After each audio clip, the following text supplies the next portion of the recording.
Good afternoon, gang. Coming to you again from my space of intentional worshipful activities, and I hope that you're doing well. And just want to keep doing the thing we've been doing for a while now. Last week I started talking about what if you have had a struggle finding some sort of intentional worshipful activity. And so last week we started talking about what are some of the elements that maybe you could look for or seek out as you are trying to do this. And so last week we mentioned place, and place being important, the setting being important. This week I want to mention just a little bit about the importance of being intentional. And when I say being intentional, I mean picking an activity that is special to you. So maybe that's taking a walk in the place that's so special in the woods. Maybe that is an activity that can be done in a workshop or in a craft room. But the other thing about being intentional is about setting aside the block of time. And to do that, it means perhaps turning off your phone. It means getting off of Facebook or social media. Or it means perhaps that little bit of work that could wait a little bit, let it wait a little bit. So that way you have a specific time in a specific space to do something that is completely uninhibited from distraction.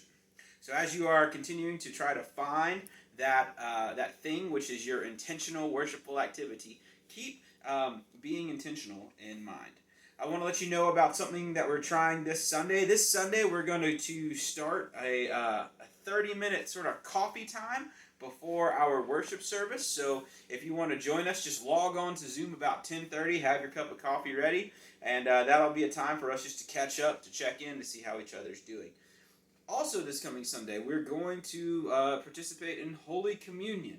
And what you need to do for that is you need to get yourself a little piece of bread. It doesn't have to be a whole piece. It can be just a piece off of something. It can be a piece off of a loaf of sandwich bread. I might even have a Bojangles biscuit. Who knows?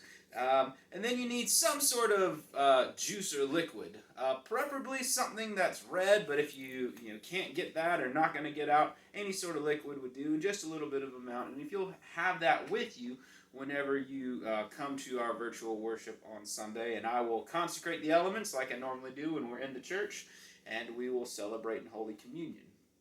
If you are looking for a Bible study for this upcoming weekend, consider going to John chapter 10, verses 1 through 10. And as you are studying, consider these questions.